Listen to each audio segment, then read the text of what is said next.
শুভ সকাল আমার প্রিয় বন্ধুরা। আশা করছি তোমরা যে যেখানে আছো সকলে ভালো আছো এবং সুস্থ আছো।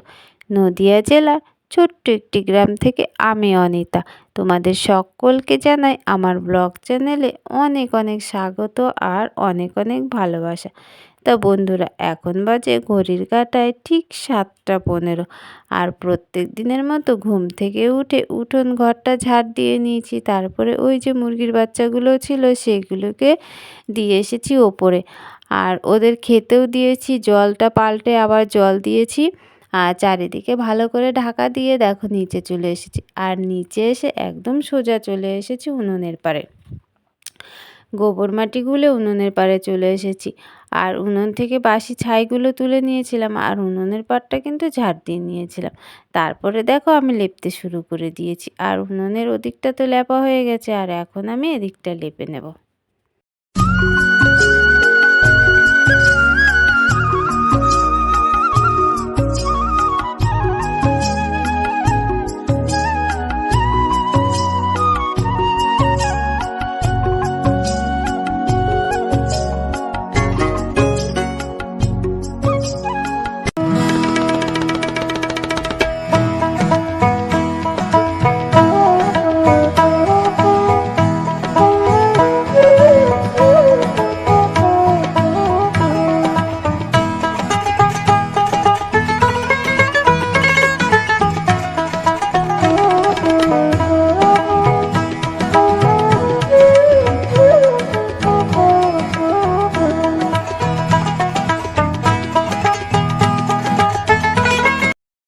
যাই হোক বন্ধুরা, তোমাদের সাথে দেখো গল্প করতে করতে আমার পুরো উনুনের পাড়টা লেপা হয়ে গেছে। আর এখন সামনেটা একটু বাকি রয়েছে, এটুকু লেপে নেব।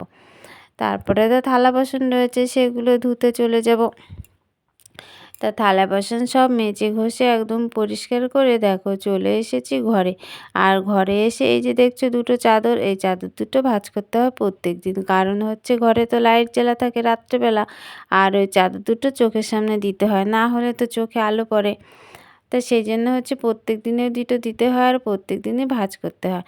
তো যাই হোক দেখো এখন আমি কিন্তু কম্বলটা ভাঁজ করে নিচ্ছি, কারণ কালকে না ফ্যান ছেড়েছিলাম। আর ফ্যান ছাড়ার পরে প্রথমে তো একটু ভালো লাগছিল, তারপরে হাঁপড়াতে গিয়ে তখন প্রচণ্ড শীত করছিল আর কম্বলটা তখন একটু গায়ে দিয়েছি। আর কম্বলটা ভাবছি কালকে তুলে দেব। কারণ হচ্ছে তোমার এখন তো প্রচণ্ড গরম পড়ে গেছে, মানে কম্বল লাগেই না বললে চলে। তো কম্বলটা ভাঁজ করে নিয়েছি আর বালিশগুলো সুন্দর করে গুছিয়ে দেখো রেখে দিয়েছি। আর এখন দেখো বিছানার চাদরটা আমি হচ্ছে টান টান করে দিয়ে এখন ঝাঁটা দিয়ে একটু ঝাড়ু দিয়ে দিয়েছি। আর জানলাটা তো খুলে দিয়েছি, জানলাটা খোলা মাত্র দেখো ঘরটা না হালকা যেন অন্ধকার অন্ধকার হয়ে গেল। তা যাই হোক, গুড্ডু দেখো বিছানায় ওঠার জন্য কেমন ছটপট করছে। আর আমি বিছানাটা তো ঝাড়া পোছা একদম কমপ্লিট হয়ে গেছে। বিছানাটা তো আমার গোছানো হয়ে গেছিলো। আর বিছানাটা গোছানোর পরে দেখো আমি আর গুড্ডু সোনা বসে পড়েছি একটা গুরুত্বপূর্ণ কাজ করার জন্য। কিন্তু এটা কার কাছে কতটা গুরুত্বপূর্ণ জানি না, কিন্তু আমার কাছে এটা খুবই গুরুত্বপূর্ণ। কারণ হচ্ছে সব সময় তো আর পয়সা গোছাতে পারি না, তাই আমি যখন বাজার করতে যাই তখন হচ্ছে যখন আমি 5 টাকা 10 টাকার কয়েনগুলো পাই না, তখন সেগুলো আমি হচ্ছে গুছিয়ে রাখি, খরচা করি না। মানে যত কষ্টই হোক না কেন ওগুলো কষ্ট করে আমি রেখে দিই। আর এই যে দেখতো ভাঁড়টা, এই ভাঁড়টা কিন্তু অনেক দিন ধরে আমি ওই পয়সাগুলো গোছাচ্ছি। কারণ এমনি সময় তো কখনো গোছাতে পারবো না, সেই জন্য হচ্ছে ওর মধ্যে হচ্ছে কিছু কিছু করে জমিয়ে রাখছি।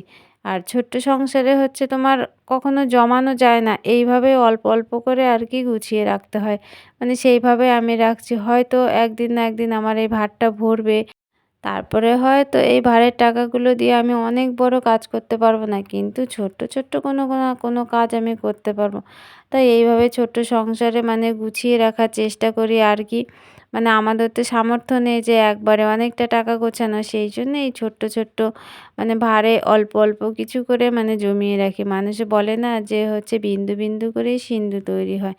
তা যাই হোক বন্ধুরা, পয়সাগুলো তো আমি আর গুড্ডু সোনা মিলে হচ্ছে ভাঁড়ে ফেলে দিলাম। তারপরে দেখো চা খেয়ে নিয়েছিলাম আর চা খাওয়ার পরে যে বাটি কাপগুলো ছিল সেগুলো মেজে নিয়েছি। আর একদম মাজার পরে আমি একদম চান টান করে দেখো রেডি হয়ে চলে এসেছি। আর ওই যে জামা কাপড় ছিল, জামা কাপড় বলতে আমার ওই শাড়ি, সায়া আর হচ্ছে ব্লাউজটা আর কি মেলে দিচ্ছি এখানে। আর এই যে দেখছো এখানে একটা কাঁথা মেলা রয়েছে, এটা কিন্তু আমার মা সেলাই করেছে। আর এটা সেলাই করেছে কিন্তু অনেক দিন আগে। আর কাঁথাটা তো অনেক বড় আর বেশ সুন্দর। এগুলো কিন্তু বন্ধুরা পয়সা দিলেও না পাওয়া যায় না। আর এগুলো হচ্ছে সূক্ষ্ম হাতের কাজ। আর এই জিনিসটার মধ্যে কিন্তু একটা স্মৃতিও জড়িয়ে আছে, কারণ আমার একটা ঠাকুমা ছিল, সেই ঠাকুমার একটা শাড়ি আমাকে দিয়েছিল। আর সেই শাড়িটা দিয়ে মা কিন্তু এই কাঁথাটা হচ্ছে তৈরি করেছে। তা কাঁথাটা বের করার পরেই না ওই ঠাকুমার কথাটা মনে পড়ে গেল। তা যাই হোক বন্ধুরা, দেখো আমি জামা কাপড় মেলে আর কাঁথাটা একটু সরিয়ে দিয়ে চলে এসেছি রান্না করতে। আর রান্না বলতে ওপাশে ভাত বসিয়ে দিয়েছি আর এদিকে উনুনটা ধরিয়ে দিয়েছি। আর আমাদের হচ্ছে রাতের অনেকটা ভাত রয়েছে, তা জল ঢেলে রেখেছিলাম, তা খাওয়ার মতো কিছু নেই, তাই আমি আলু কেটে নিয়েছি 3টে। আর এখন হচ্ছে উনুনটা ধরিয়ে দিয়ে আলুটা ভাজা করে নেব। আর মা গেছে গুড্ডুর স্কুলে হচ্ছে খাবার আনতে। আর গুড্ডু তো বাইরে খেলা করছে। আর আমি সেই ফাঁকে হচ্ছে আলুগুলো ভাজা করে নিচ্ছি। আর রান্নাটা এখনও বসাইনি, মানে ভাতটা শুধুমাত্র বসিয়েছি, ওদিকে উনুনটা ফাঁকা যাবে সেই জন্য। তা আলুটা ভাজা করার পরে খাওয়া দাওয়া করে তারপরে হচ্ছে রান্নাটা করে নেব। তা দেখো গুড্ডু আবার চলে এসেছে, একটা ভুট্টা পেয়েছে হাফ, তা ও কিছুতেই ছাড়াতে পারছিল না, তাই আমাকে বারবার বলছে ছাড়িয়ে দিতে। তাই ওকে আমি দেখো 2-3 দানা ছাড়িয়ে দিলাম, ও এখান থেকে চলে গেল। আর আমার কড়াটাও এখন গরম হয়ে গেছে আর আমি আলুটা এখন ভাজা করে নেব। আলুটা ভাজা করার পরে আমি আর মা দুজন মিলে খেয়ে নিয়েছিলাম। আর ওই যে গুড্ডুর স্কুলে যে খাবার দিয়েছিল, গুড্ডুকে সেখান থেকে অল্প একটু খাইয়ে দিয়েছি।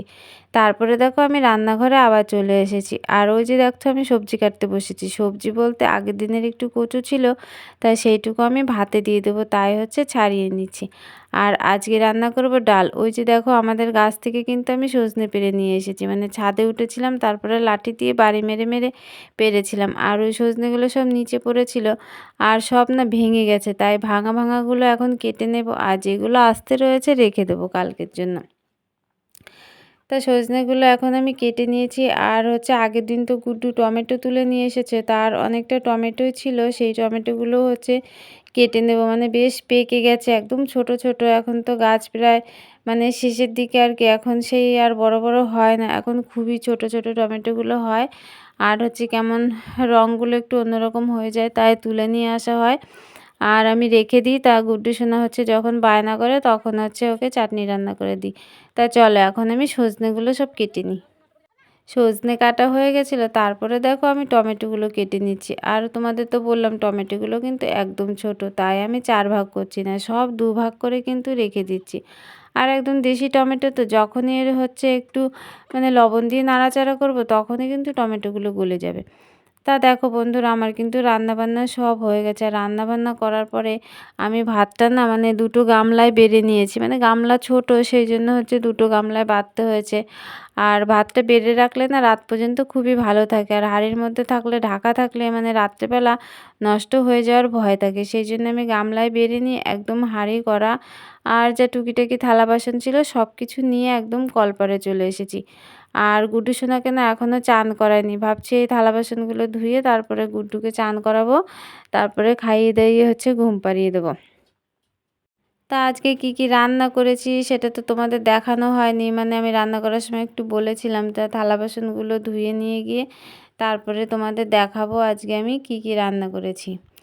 আর এই যে দেখছো আমি শাড়িটা পরেছি, মানে অন্য একটা শাড়ি যেটা ছিল আমার সেটা একটুখানি ছিঁড়ে গেছে, আর সেটা হচ্ছে মা কাঁথার ওয়ার করবে বলে হচ্ছে সেটাকে বাদ দিয়ে দিয়েছি। আর এই শাড়িটা আমার ঘরে ছিল, এটাও পুরনো শাড়ি, তাই এটা একটু বের করে নিয়েছি, মানে এটা এখন পরছি। আর ওইটা তো দিয়ে দিয়েছি কাঁথার ওয়ার করার জন্য, মানে কাঁথাটা রোয়ার ছিল বেশ খসখসে মতো, তো তা গায়ে দিলে ভালো লাগতো না, তা আমি মাকে বললাম যে 2টো শাড়ি যখন আছে তাহলে কাঁথাটা রোয়ার করে নাও, সেই জন্য মা ওই কাঁথাটা রোদেও দিয়ে দিয়েছিল ওয়ার করার জন্য, মানে কভার পরানোর জন্য আর কি।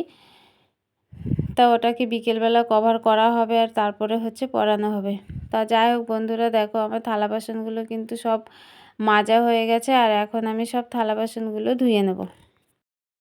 থালা বাসন তো সব ধোয়া হয়ে গেছে, আর দেখো কড়াটা ধুয়ে নিয়ে গিয়ে একদম সব কিছু হাতে করে নিয়ে ওই যে দেখো ঝুড়িটা রয়েছে ওখানে আমি এখন সব কিছু উপর করে দেবো। আর ওই যে দেখছো বালতিটা, থালা বাসনগুলো রেখে আসার পরে আমি বালতিটা একটু মেজে নেবো, আর যেটুকু জল ছিল কলপারে ঢেলে ধুয়ে নিলাম। তারপরে দেখো চলে এসেছি আজকে আমরা কি কি রান্না করেছি। ওই যে দেখলে 2টো গামলায় ভাত বেড়ে নিয়েছি। এদিকে সকালে আলু ভাজা করেছিলাম, সেই আলু ভাজা, আর গুড্ডুর জন্য হচ্ছে ডিম ভাজা করেছি আর ব্রাহ্মী শাক, আর এদিকে করেছি চাটনি। আর তোমাদের তো দেখালাম কচু কাটছিলাম, সেই কচুটা ভাতে দিয়ে নিয়েছি, ওটা শুকনো লঙ্কা দিয়ে মেখে নেব। আর এদিকে দেখো করেছি একদম সজনের ডাঁটা দিয়ে ডাল। মানে সজনে ডাঁটা খুবই ভাল লাগে, আর এখন তো একটু কচি কচি তো মানে খেতে আরও বেশ ভাল লাগে, ডাল দিয়ে তো আমার বেশ ভালো লাগে, সেই জন্য হচ্ছে রান্না করেছি। তা দেখো বন্ধুরা, খাওয়া দাওয়া করে একটুখানা গুড্ডুর পাশে শুয়েছিলাম, আর শুয়ে থাকতে থাকতে আমি উঠে গেছি। উঠে দেখো আবার কাজ করতে শুরু করে দিয়েছি।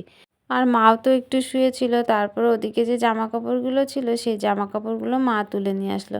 আর আমি যখনই উঠে গেছি গুড্ডুও কিন্তু তখন উঠে গেছে আমার সঙ্গে সঙ্গে। তা এখন ওর খেলনাগুলোও গোছাচ্ছে, আর আমি এখন উঠোনটা ঝাড় দিয়ে নিচ্ছি। আর উঠোনটা ঝাড় দিয়ে যাব, ওই যে তোমাদের বললাম কাঁথার হচ্ছে কভার হচ্ছে সে ছিঁড়ে রেখেছি, সেগুলো পাশের বাড়ি বৌদিদের ওখানে সেলাই করতে যাব। তাই সেই জন্য আমি ভাবলাম উঠোনটা ঝাড় দিয়ে হচ্ছে চলে যাই। আর বিকেলবেলা যাব জমির দিকে, একটু ঘাস আছে পরিষ্কার করতে, সেগুলো। তা যাই হোক বন্ধুরা, আর ব্লগটা বড় করছি না। তোমরা যে যেখান থেকে আমার এই ব্লগটা দেখছো সকলে ভালো থেকো আর সুস্থ থেকো। দেখা হবে তোমাদের সাথে আবার পরবর্তী একটা ব্লগে। টাটা সবাইকে, গুড নাইট।